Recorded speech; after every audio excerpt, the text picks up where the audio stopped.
こんにちは、ジャズピアニストの兵藤沢子です。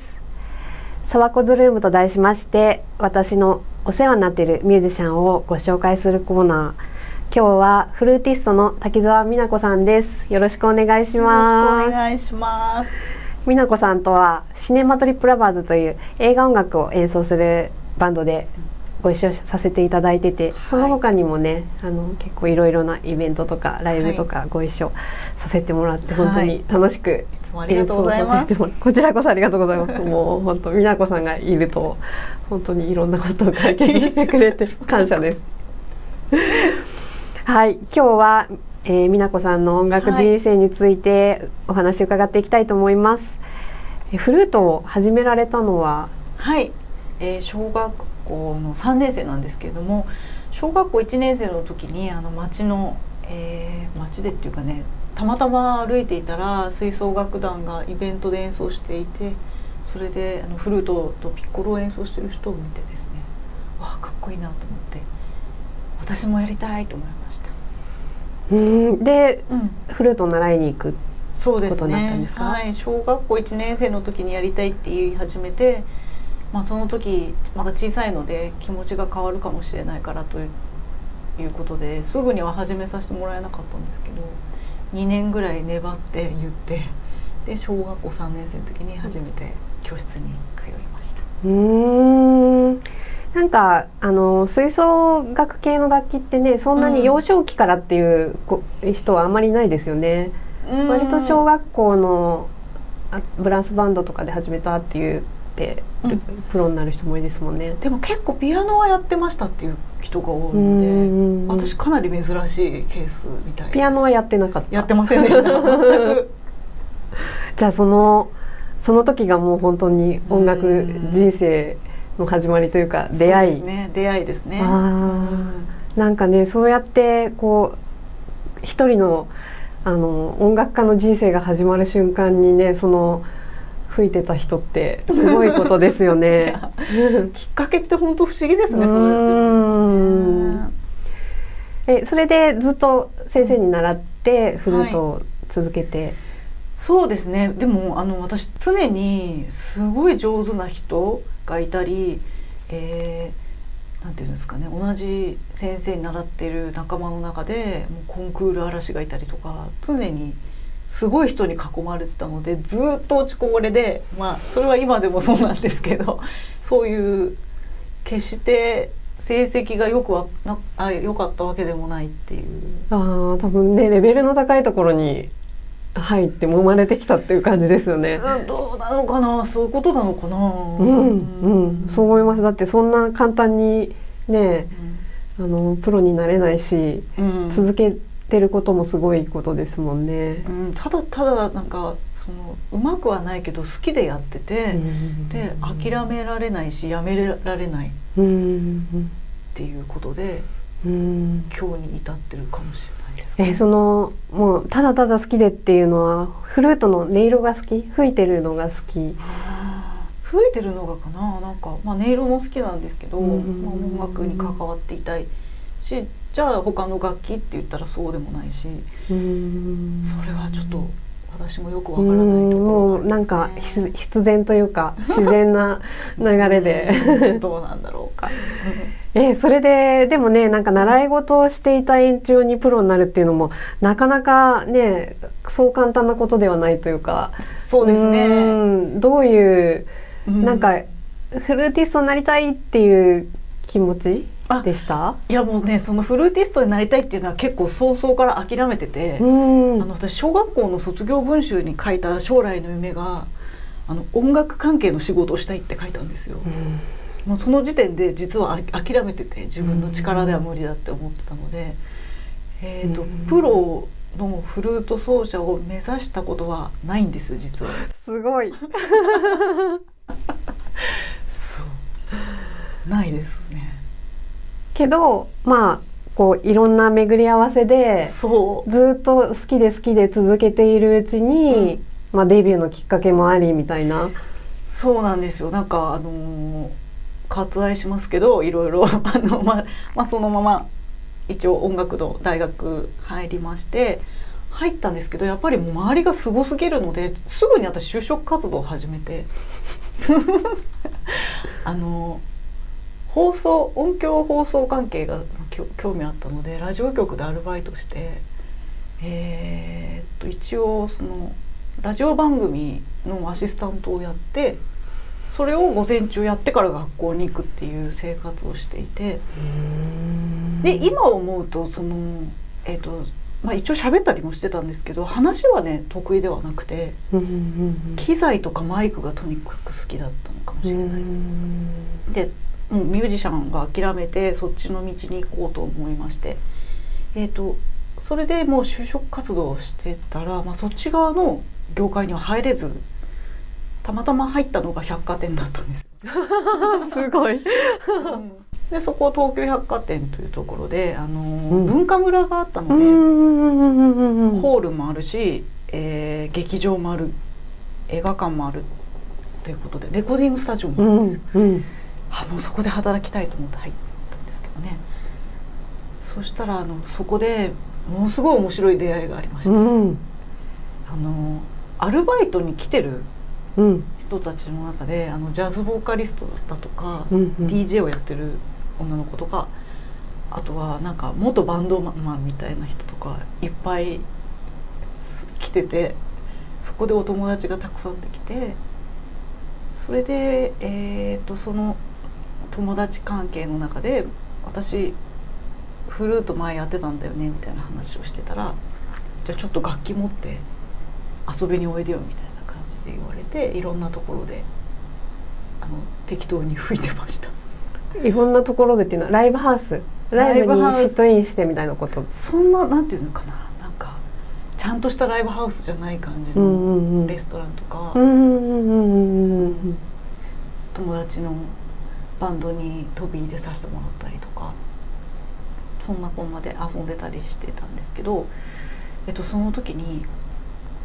当時、私百貨店の社員だったんですけど、クリスマスとかね、イベントがなんかしようかってなった時に音大出身でしょって言って、ちょっとフルート吹けるんだったらお店で吹いてよって言われて店頭のイベントでフルート吹いたりしてたんです。うわー、なんか普通ね、外部でなんか音楽事務所とかから雇うものが社内にいたみたいな、社内でなんか済まそうとされっていう言い方ちょっと悪いですけど、それでちょっと吹いてたんですよね。そしたら会社の方が今度どんどんエスカレートしてジャズも聴いてみたいって言われたんですね。で私ジャズはその当時全然演奏できなかったので、ジャズできる人いないかなと思って、その当時その音楽事務所さんに聞いてみるっていうのもその発想がなかったので、ストリートミュージシャンの人に声かけたり、ライブハウスに行ってスカウトに行ったりしてスカウトしてたんですよ、ミュージシャンの。それで、今でもねすごい現役で頑張ってらっしゃるジャズミュージシャンの方たちに直接、お願いしに行ってたりして、それなんかその百貨店のイベント結構盛り上がったんですね。でジャズやったりブラジル音楽やったりラテンやったり、結構豪華な催し物になりまして、そこでブラジル音楽のミュージシャンの人たちと知り合ってっていうことで、なんかちょっときっかけつかみました。すごい。なんか私はジャズの店でウェイトレスとしてアルバイトをしてっていうところで、プロのミュージシャンとの接点ができて、そこからこうセッションおいでよとか、なんか一応ピアノはそこそこっていうか、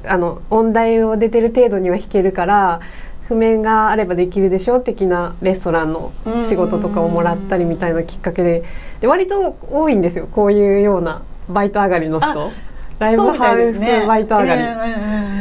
百貨店上がりは初めて聞いた。本当道なき道をこう行く感じで。すごい。でもやっぱりなんかそのね、プロデュース能力というかね、今もねそういう仕事で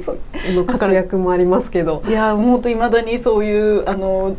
なんかいい人いないとか、こういうイベントあるんだけどっていうのを私連絡来ますね、結構。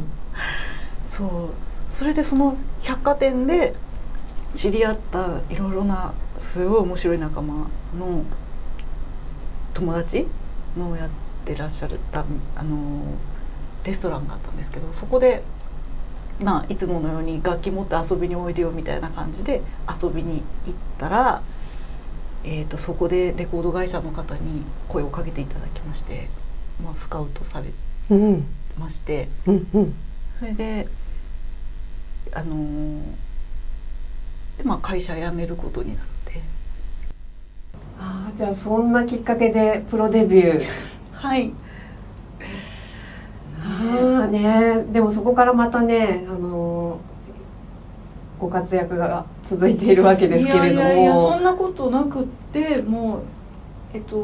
まあ、デビューはしたんですけど、その後、まあ、バンドを私が辞めてしまって、でその後ゲームの音楽制作会社に入ったりして、結構紆余曲折していますね。だから何でもできるんですね。いやまあゲーム会社にゲームの音楽を作った時はまあ、パソコンの基礎からと、あと音楽ソフトを作ったり、映像のソフトとかそういうのは学ばせてもらいまし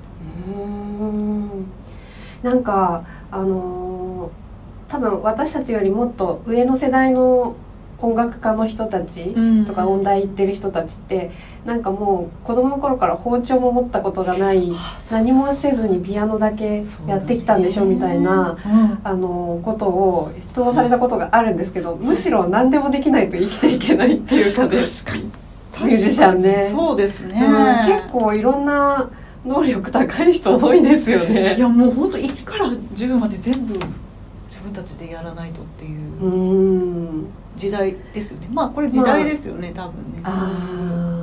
そうなんですかね。やっぱりね、独立してやってるとね、いろんなことをね、できないとやっていけなかったりしますよね。いやなんか本当に現場で美奈子さんがいると本当に助けられることが多くて、ありがとうございます。なんか結構ね、機械系のことも困ったら美奈子さんに LINE みたいな助けてもらってはい、音楽活動している中ですごく印象に残っていることとか感動したことってありますか？もうね、多すぎますね、ですよね。何って覚えてないですわ、それはもうっていうぐらい多くて、これは本当に幸せですよね。そうですね、まあでもこの感動の連続だからこそ続けてられるっていうところはありますよね。そうですね、一つ一つのライブも本当にね、感動しますもんね、やっててね。そう、共演者に感動させられるみたいなのはありますし、あとお客様が喜んでくださるっていうのがなんかこう気持ちがふわってなんていうんですか、伝わってくる瞬間ってあるんですけど、その時に鳥肌ゾゾゾゾってなったりして、なんかライブのね、醍醐味ってありますよね。もうこの瞬間のために生きてますって思いますよね。だから本当にそういうのが多すぎちゃって、何って言われたらあげられません。なんか私美奈子さんのライブ配信を、見たんですけど、はい、マルセロさんと、はい、ギターの弾き語りのブラジリアンの方と美奈子さんと、あとダンサーの方の、はい、あれすごい楽しかった。本当ですか？嬉しい。ライブ見に行きたいと思いました。嬉しいです。ね、なんかブラジル音楽今ね中心にそうですね、されてますよね。はい、結局ブラジル音楽を聴いて、というかごめんなさいね、クラシック音楽しかやったことなかったんですね。本当にポップスも聞いたことないような、本当ガチガチのクラシックだけで来てたんで、あるきっかけでブラジル音楽を聴いて、こんな世界があるんだと思ってまた音楽に戻ったっていうきっかけがあるんですね。それでまあジャズも素敵だし、ブラジル音楽はもちろんですけどラテンも素敵だし、もういっぱい素敵な音楽が世の中にありすぎて時間が足りないと思って、私の人生残り時間を考えたらもうこれもブラジル音楽に絞らないと間に合わないと思って今はブラジル音楽をやってるんですね。でね、踊る方もね、そうそうリズムの方が本当自信ないので、パーカッションを勉強するのもありなんですけど、私はもう、ブラジルの、ダンスサンバの先生と知り合ったのもきっかけに踊っちゃえと思って、叩くより踊ってリズムを体に入れようと思って、もうそれから週に1回以上踊ってます。ね、私も踊りたい。踊りましょうよ、一緒に、オンラインでできるし、オンラインにね、皆さんも一緒に踊りましょう。踊りましょう、はい、ね、でも音楽本当にね、ダンスと音楽ってね、一緒ですもんね。そうです、一緒ですよね。本当分けることないですよね。もうそうですね、そうですね。作らないと。いやー、なんか今まで音楽続けてこられて大切にしてることってありますか？いやー、なんだろう。いやもう本当によくわからないで続けてきてるんですよ。なんかこの間話してた時に美奈子さんに、なんか私いろんなことやってて、でも一つ一つをすごく大事にしてますっていう言葉がなんか私響いてるんですけど、そんなこと言いました私、なんか一つ一つの現場はすごく一生懸命やってますって。でもでも普段の美奈子さん見てて本当にそうだなと思いました。本当ですか？いやでも本当に私本当に未だにもうなんかできないことだらけ、劣等生だなと思ってるんですよ、未だに。だからまだまだ学ぶことがいっぱいありますし、上手い人いくらでもいるんですよね。でも私に声かけてもらったり、そのライブハウスに声かけてもらったりとか、その場があって人が集まってくださるので、それは本当にありがたいことだなと思って、なんで私こんなことになってるんだろうっていうのは自分が一番分かってなくて、結構ライブ中に私ニヤニヤしてる時があるんですけど、それは笑顔じゃなくて多分ニヤニヤしてるだけなんですけど、なんか私なんか不思議だなって、なんか私まだに楽器持って演奏させてもらってってなんか人生不思議と思ってニヤってしてるんですけど、だからそうですね、一つ一つ大事にするしかね、大きい仕事バーンってくるわけでもないし、もう本当に草の根運動っていうかなんかそのね、今話してくださった感謝の気持ちがやっぱすごい普段から感じますよね。一緒にいてとか、ライブしててお客さんに対してとかミュージシャンに対してっていう、でもそういうことでね、なんか現場が本当にうまく回っていくので、一緒にやってるユニット、このピアノとフルートの2人と、あと倉敷木村さんのバイオリンと、平山織江さんのチェロで、4人で映画音楽の、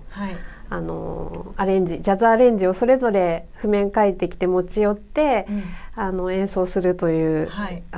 シネマトリップラバーズっていうバンドをやってるんですけど、結構ね長く続いててね、楽しいですよね。楽しいですよね。もうね、それぞれのアレンジが選曲もそうだし、アレンジもすごく個性豊かで、こんなこと思いつくんだっていうね、なんかそうあともう皆さん演奏技術も素晴らしいので、本当素晴らしくて、本当隣に倉敷木村さんいるでしょ、その隣に織江さんいるでしょ、もうゾワでこっち側に私はあれですけど、沢子さんいるでしょ、もうキュンキュンしますね、沢子さんのピアノねとんでもないです。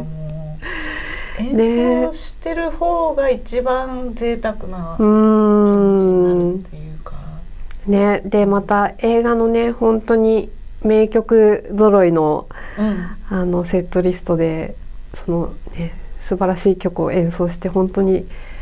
楽しいので、ぜひ皆さん、はい、まだご覧になってない方は来てください。ぜひぜひ次回多分11月で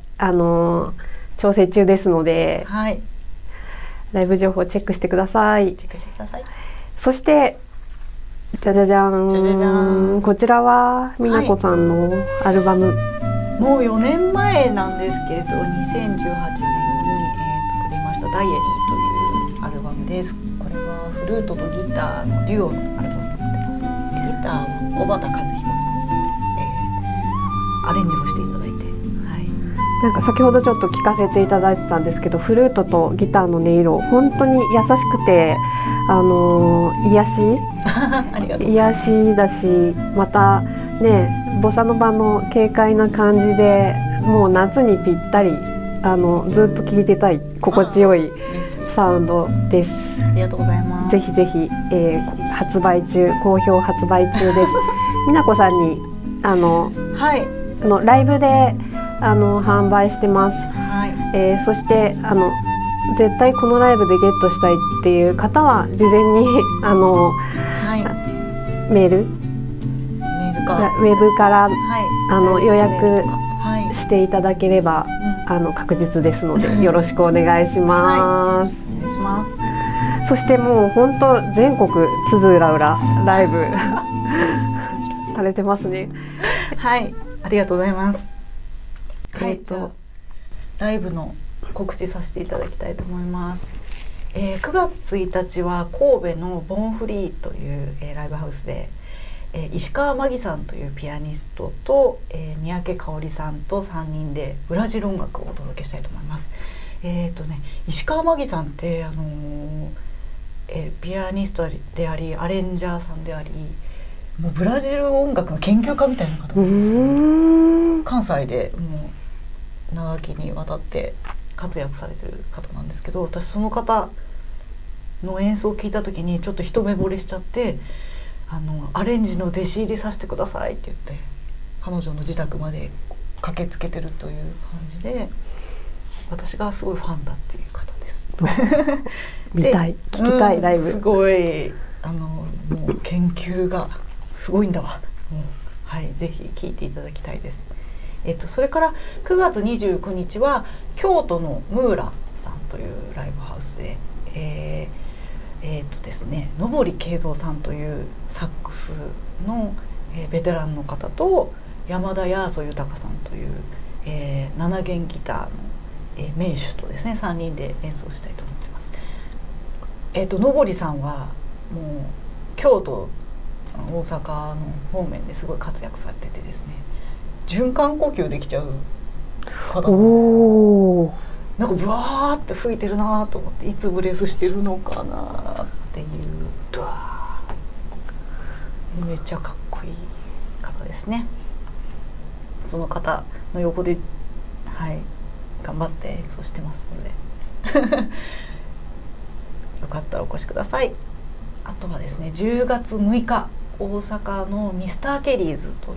ところで、先ほどご紹介しました石川真紀さんと三宅香織さんと3人で出させてもらいます。ミスターケリーズさんは、めちゃくちゃ音響良くて、こ